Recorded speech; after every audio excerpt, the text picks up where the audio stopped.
সাতাইকলাইও ইয়াকশিনি গোজাম দাগিফাং এবা সিআইটিইউনি হাস্তে তাংফাং শঙ্কর প্রসাদ দত্ত পবন হনুমানতুরি কক সামানি মুক্তদার হলনগ মোটর ইউনিয়ন কেন্দ্রীয় সম্মেলন কক নারংনা ফুরু মতাই হনুমানতুরি কক সামানি হনুমান হিন্দু ধর্মনি মতাই শঙ্কর প্রসাদ দত্ত অবহাই কক সামানি নতুই হিন্দু ধর্মনি লুকুরনি বিসিঙ্গ সুংমং কাসাই টংখা পাতি মুনতুই হাই হইলা ওংমানি বনুক জাগৈ টংখা আবনো কিতিঙ্গিন করাকশাল 6 আগরতলা বিজেপি মন্ডলী সামং খ্লাইনাই রং গোজাম ইয়াকশিনি দাগিফাং শঙ্কর প্রসাদ দত্তনি টংথাইনগ থাঙ্কা নাইকলাই বিনি ইয়াগ হনুমান চালিসা দে হনুমান মতাই ইয়াফারি রেখা দে শঙ্কর প্রসাদ দত্তন হিন্দু ধর্মনি ফাইসিং বরম লিনানি বাগৈ কপকমং খ্লাইকা পাতি মুনতুই খরকসাই বিজেপি নাইকলাই সাকলাইকা কমিউনিস্ট হিন্দু ধর্মনতুই আশু কক সায়া আগিরগ বরক হিন্দু ধর্মনি ফাইসিং হামিয়া কক সামানি বনুক জাগো শালিনি সিকাং আগুলিনি মুক্তদারা হলনগ হনুমান জিনতুই কক সামানি গোজাম ইয়াকশিনি দাগিফাং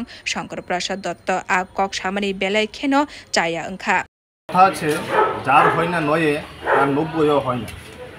আমরা ইতিহাস সাক্ষী আছে যে কমিউনিস্টরা সবসময় হিন্দু ধর্মের বিরোধিতা বা হিন্দু ধর্মের ব্যাপারে কুমন্তব্য করে এসেছে এবং তারা সবসময় দেশ বিরোধী একটা কাজের সঙ্গে লিপ্ত থাকে, সবসময় তাদের মন্তব্য থাকে, এটা বহিঃপ্রকাশ হয়।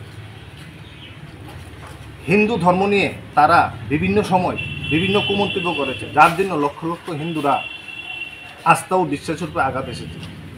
গত দুদিন আগে মুক্তধারায় সিপিএমের প্রাক্তন সাংসদ শঙ্কর প্রসাদ দত্ত মহোদয় আমাদের আরাধ্য সংকটমোচন চিরঞ্জীবী হনুমানজিকে নিয়ে একটি কুমন্তব্য করেছে, যার জন্য আমরা তীব্র নিন্দা এবং ধিক্কার জানাই। আজকে আপনাদের মনে প্রশ্ন আসতে পারে, যারা ঈশ্বরকে বিশ্বাসই করেন না, ওনার বাড়িতে হনুমান চালিসা এবং হনুমানের ছবি নিয়ে কেন আসা? বিজেপির কাজই হলো মানুষকে অন্ধকার থেকে বের করে নিয়ে আসা এবং আলোর দিশা দেখানো। তাই আজকে ওনার বাড়িতে আসা।